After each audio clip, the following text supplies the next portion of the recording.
नमस्कार दोस्तों, स्वागत है आपका मेरे YouTube चैनल पर। आज की कहानी का शीर्षक है मेरा पहला पीरियड। एक शिक्षाप्रद कहानी जो हर औरत और मर्द को जाननी चाहिए। हर लड़की या महिला को अपने पहले पीरियड्स याद रहते हैं। कुछ लड़कियों को उनके माता पिता से पहले ही इस बारे में जानकारी मिल जाती है, तो कुछ को नहीं मिलती। मासिक धर्म, माहवारी, पीरियड्स या मेंस्ट्रुअल साइकिल जितना ही स्वाभाविक और प्राकृतिक है, उसे हमने उतना ही असहज करने वाला बना दिया है। आज भी आप दुकान में सैनिटरी पैड्स मांगेंगे तो उसे अखबार या काली झिल्ली में ही लपेट कर दिया जाएगा।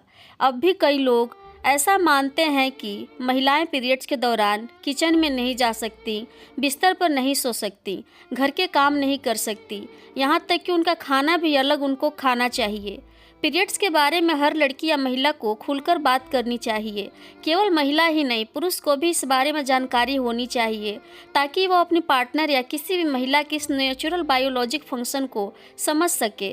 पेरेंट्स को भी अपनी बच्चियों को पीरियड्स के बारे में ज़रूरी जानकारी देनी चाहिए, ताकि जब उन्हें पहली बार पीरियड्स आए तो वे घबराए नहीं। तो चलिए आज की कहानी शुरू करते हैं।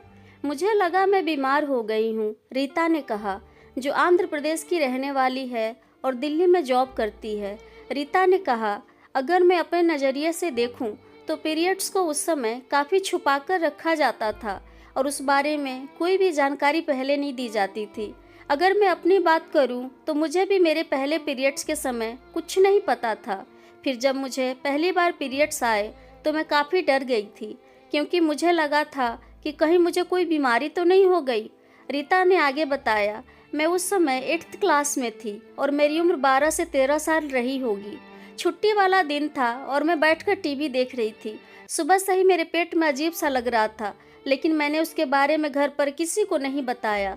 दोपहर के समय जब मैं वॉशरूम गई तो मैंने देखा कि मुझे ब्लीडिंग हुई है, जिसे देखकर मैं इतनी डर गई कि घबरा गई और वॉशरूम में ही रोने लगी। उस समय में मेरे जहन में कई सवाल आने लगे। कहीं मैं बीमार तो नहीं, मेरे शरीर में कोई समस्या तो नहीं, मुझे चोट तो नहीं लगी। फिर कुछ देर बाद जब मैं बाहर आई तो मैंने दीदी को इस बारे में बताया। दीदी ने मम्मी को बताया और फिर मम्मी ने कहा कि इस तारीख को हमेशा याद रखना, हर महीने 3-4 दिन ऐसे ही ब्लीडिंग होगी। इसके बाद उन्होंने पैड हाइजीन के बारे में भी बताया। पहली बार की तरह हर बार मुझे पीरियड्स होने लगे और वो मेरे लिए नॉर्मल हो गए। लेकिन आज तक मुझे घर वालों की तरफ से ऐसी कोई जानकारी नहीं दी गई थी कि पीरियड्स क्या होते हैं और क्यों होते हैं, पीरियड्स में क्या हाइजीन मेंटेन करना होता है। लेकिन समय के साथ स्कूल में, सहेलियों और इंटरनेट पर सारी जानकारी मिलने लगी और आज मैं इस बारे में पूरी तरह से अवेयर हूँ। मेरी छोटी बहन से इस बारे में खुलकर बात होती है। रीता ने बताया, हर पीरियड्स के समय मुझे काफ़ी पेट और कमर दर्द होता है। हालांकि पहले यह दर्द कम होता था, लेकिन अब कई बार असहनीय होता है। उन दिनों मुझे लगता है कि मेरा मूड कभी भी खराब हो सकता है।